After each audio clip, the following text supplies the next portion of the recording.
اس وقت سکرین پر آپ کو دو تصاویر نظر آ رہی ہے. یہ جو صاحب ہیں یہ قافلے کو پیچھے سے لیڈ کرتے ہیں، جبکہ یہ جو خاتون ہے یہ قافلے کو آگے سے لیڈ کرتی ہے. یہ اپنے کارکنان اور اپنے قافلے کو چھوڑ کر دم دبا کر بھاگ جاتے ہیں، جبکہ یہ جو خاتون ہے یہ ڈٹ کر کھڑی رہتی ہیں اور مزاحمت کی تصویر بنتی ہے. مزید یہ کہ یہ کارکنان سے حلف لیتے ہیں، اس کے بعد یہ خود ہی دم دبا کر بھاگ جاتے ہیں اور اس حلف کو توڑ دیتے ہیں، اس حلف سے روگردانی کر لیتے ہیں. جبکہ جو یہ خاتون ہے نہ صرف یہ کہ کارکنان سے حلف لیتی ہیں بلکہ اس حلف کو سب سے پہلے خود پورا کر کے دکھاتی ہیں، بتاتی ہیں کارکنان کو کہ ایسے وفا کی جاتی ہے حلف کے ساتھ. یہ جو صاحب ہیں یہ سرد رات کے اندر اپنی گرم گاڑی کے اندر بیٹھتے ہیں، جبکہ یہ جو خاتون ہے سرد رات کے اندر اپنے عام کارکنان کے درمیان سڑک کے اوپر بیٹھتی ہیں. نہ صرف یہ کہ سڑک کے اوپر بیٹھتی ہیں بلکہ اپنے کارکنان کے درمیان کمبل تقسیم کرتی ہیں اور خود بغیر کمبل کے بیٹھ کر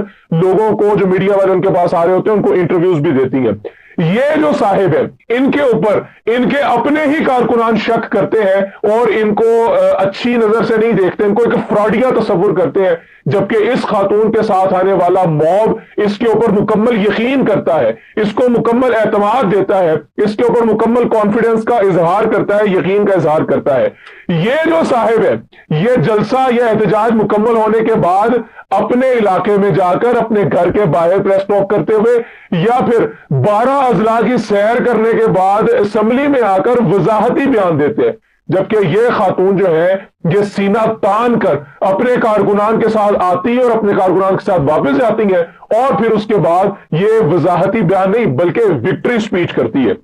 یہ جو صاحب ہے یہ اپنے کارکنان کو ڈی چوک کا کہتے ہیں، ڈی چوک میں بلاتے ہیں، بڑے بڑے وعدے دعوے کرتے ہیں، سبیلونا سبیلونا الجہاد الجہاد کے نعرے بلند کروا کر کارکنان کو ڈی چوک کی طرف بھیج دیتے ہیں اور خود چائنا چوک میں دم دبا کر ڈر کر دبک کر بیٹھے رہتے ہیں. جبکہ یہ خاتون اپنے موب کو، اپنے کارکنان کو کہتی ہیں ڈی چوک پہنچنا ہے، سب سے پہلے ایک چھوٹے سے قافلے کے ساتھ ڈی چوک خود پہنچتی ہے، اس کے بعد اپنے باقی لوگوں کو ڈی چوک بلاتی ہیں. یہ جو صاحب ہے یہ سردی کو برداشت نہیں کر پاتے، آنسو گیس کو برداشت نہیں کر پاتے، بلکہ جب آنسو گیس ان کی آنکھوں کے اندر چلبل پیدا کرتی ہے تو یہ وضو کا بہانہ کرتے ہیں اور ان کے کارکنان ان کو کہتے ہیں کہ بیٹھ جاؤ اندر، کوئی نہیں جانا باہر آپ نے. جبکہ یہ جو خاتون ہے یہ سردی کو بھی برداشت کرتی ہے، ڈنڈوں کو بھی برداشت کرتی ہے، یہ خاتون آنسو گیس کی شیلنگ کو بھی برداشت کرتی ہے اور ہر طرح کے جبر کو برداشت کرتے ہوئے اپنے کارکنان کے درمیان میں بیٹھی رہتی ہے. یہ جو صاحب ہے یہ پتہ نہیں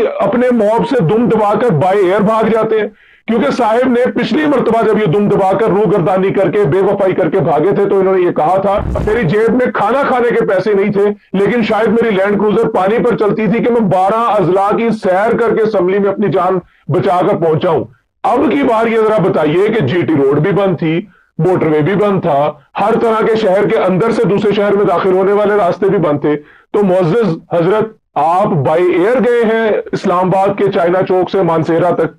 اس چیز کا بھی جواب نہیں ہے. جبکہ یہ جو خاتون جن کی تصویر اس وقت آپ دیکھ رہے ہیں اپنی سکرین پر میرے اس پہلو میں، یہ خاتون دم دبا کر نہیں بھاگتی ہے، بعد میں وضاحتی بیان نہیں دیتی بلکہ کارکنان کے ساتھ واپس جاتی ہے. یہ صاحب اپنے وین سے غداری کرتے ہیں، یہ آج بھی مختلف طرح کے جبر برداشت کرنے کے بعد بھی اپنی آئیڈیالوجی پر کھڑی ہوئی ہیں اور انہوں نے بے وفائی نہیں کی ہے. یہ صاحب جو ہیں یہ جب گھر سے نکلتے ہیں، جب کارکنان سے حلف لیتے ہیں تو یہ کسی بھی طرح کی کوئی وکٹری سپیچ تیار ہی نہیں کرتے،